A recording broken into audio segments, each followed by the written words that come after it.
ಕ್ರಿಸ್ತನಲ್ಲಿ ಪ್ರೀತಿಯ ಸಹೋದರರೇ ಮತ್ತು ಸಹೋದರಿಯರೇ, ನಿಮ್ಮೆಲ್ಲರಿಗೂ ಮುಂಜಾನೆಯ ವಂದನೆಗಳು. ಕ್ರಿಸ್ತನ ಜೀವಿತ ಪಾಠದ ಹೆಸರು ಪರ್ಣಶಾಲೆಗಳ ಹಬ್ಬದಲ್ಲಿ. ರೆಫರೆನ್ಸ್ ಪುಟ 2437, ಪುಟದ ಸಂಖ್ಯೆ 221, 222. ಹಬ್ಬದ ವಾರದ ಮಧ್ಯದಲ್ಲಿ ಆತನು ದೇವಾಲಯದಲ್ಲಿ ಕಾಣಿಸಿಕೊಂಡು ಜನರಿಗೆ ಉಪದೇಶ ಮಾಡುತ್ತಿದ್ದನು. ಆತನ ವೈರಿಗಳು ಹಿಂದೆ ಆತನನ್ನು ಹಿಡಿಯಬೇಕೆಂದಿದ್ದು, ಆತನು ಬಂದಿರುವುದು ಮತ್ತು ಎಂದಿನಂತಲ್ಲದೆ ಬಹಿರಂಗವಾಗಿ ಧೈರ್ಯದಿಂದ ಜನರಿಗೆ ಆತನು ಉಪದೇಶ ಮಾಡುತ್ತಿದ್ದುದನ್ನು ಅವರು ನೋಡುತ್ತಿದ್ದರು. ಆದರೆ ಅವರು ಜನರಿಗೆ ಹೆದರಿ ಆತನ ಮೇಲೆ ಕೈ ಹಾಕುವುದನ್ನು ಬಿಟ್ಟಿದ್ದರು. ಗುಂಪಿನವರಲ್ಲಿ ಬಹುದೊಡ್ಡ ಪಾಲು ಆತನ ಉಪದೇಶದ ಬಗ್ಗೆ ಕನಿಷ್ಠವಾಗಿ ಆದರೂ ಸಹಾನುಭೂತಿಯುಳ್ಳವರಾಗಿದ್ದು, ಆತನು ಅವರಿಗೆ ಅಧಿಕಾರವಿದ್ದವನಂತೆ ಉಪದೇಶಿಸುತ್ತಿದ್ದು, ಇದು ತಮ್ಮ ಅನಿಶ್ಚಿತವಾದ ರೀತಿಯದ್ದಾಗಿರದೆ ಖಚಿತವಾದ ರೀತಿಯದ್ದಾಗಿರುವುದೆಂಬುದನ್ನು ಅವರು ಗುರುತು ಹಚ್ಚಿದ್ದರು.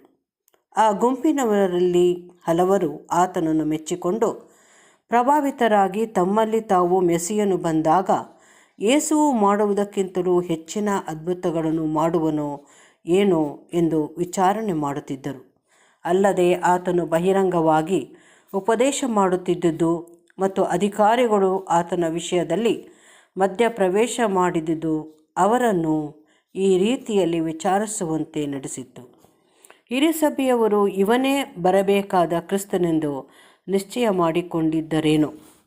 ಹೀಗೆ ಆ ಹಿರೀಸಭೆಯ ಅಧಿಕಾರಿಗಳು ತಮ್ಮ ಅಂಜುವಿಕೆಯೇ ನಿಜವಾಗಿಯೂ ತಾವು ಹಾಗೆ ಮಾಡುತ್ತಿದ್ದ ಕಾರ್ಯವು ಮುಂದುವರಿಯುವಂತೆ ಮಾಡುತ್ತಿರುವುದಾಗಿ ಕಂಡು ಆತನನ್ನು ಹಿಡಿದು ತರಲು ಅವರು ಓಲೆಕಾರರನ್ನು ಕಳುಹಿಸಿದರು.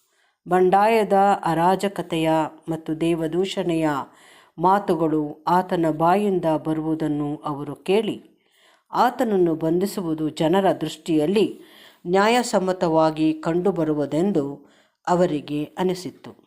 ಮತ್ತು ಹೀಗೆ ಓಲೆಕಾರರು ಆತನನ್ನು ಎಚ್ಚರಿಕೆಯಿಂದ ಗಮನಿಸುತ್ತಿದ್ದರು. ಆತನ ಬಾಯಿಂದ ಹೊರಟ ಇಂಪಾದ ಮಾತುಗಳಿಗೆ ಅವರು ಮಾರು ಹೋಗಿ ಆತನನ್ನು ಹಿಡಿಯದೆ ಹಿಂತಿರುಗಿ ಬಂದು, ಈ ಮನುಷ್ಯನು ಮಾತನಾಡುವ ರೀತಿಯಲ್ಲಿ ಯಾರೂ ಎಂದೂ ಮಾತನಾಡಿದ್ದಿಲ್ಲ ಎಂದು ಹೇಳಿದ್ದರು.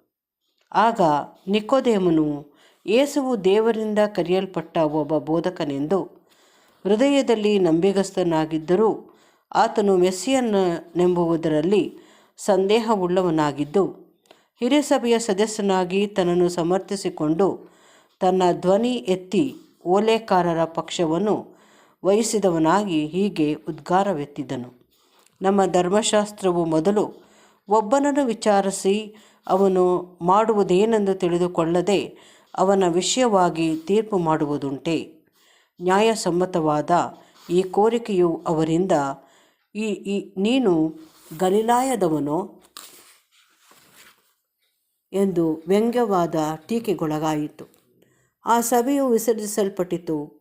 ಅವರು ಕೋಪವುಳ್ಳವರಾದರು, ಕಾರಣ ಅವರ ಮಾರಣಾಂತಿಕವಾದ ಪ್ರಯತ್ನವು ವಿಫಲವಾಗಿತ್ತು. ಇದುವೇ ಕರ್ತನ ಹಿಂಬಾಲಕರೆಲ್ಲರ ವಿಷಯದಲ್ಲಿಯೂ ಸಾಧ್ಯವಾದಷ್ಟು ನಿಜವಾಗಿರಬೇಕು. ಅವರ ಮಾತು ಕೃಪೆಯಿಂದ ಕೂಡಿರಬೇಕು, ಸೌಜನ್ಯದಿಂದಿರಬೇಕು, ಸತ್ಯದ ವಿಷಯವಾಗಿ ಮತ್ತು ಅದನ್ನು ಪ್ರೀತಿಸಿ ಹುಡುಕುವವರ ವಿಷಯವಾಗಿ ಅವರ ಹೃದಯವು ಪ್ರೀತಿಪೂರ್ವಕವಾದ ಸಹಾನುಭೂತಿಯುಳ್ಳದ್ದಾಗಿರಬೇಕು.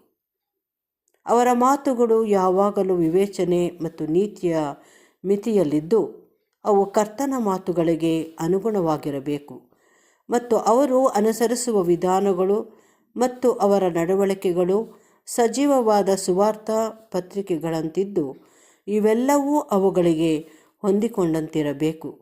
ಹೀಗಾಗಿ ಅವರ ವೈರಿಗಳು ಅವರು ಯೇಸುವಿನೊಡನಿದ್ದು ಆತನಿಂದ ಕಲಿತವರೆಂದು ಅವರ ವಿಷಯವಾಗಿ ತಿಳಿದುಕೊಳ್ಳುವಂತಾಗುವುದು.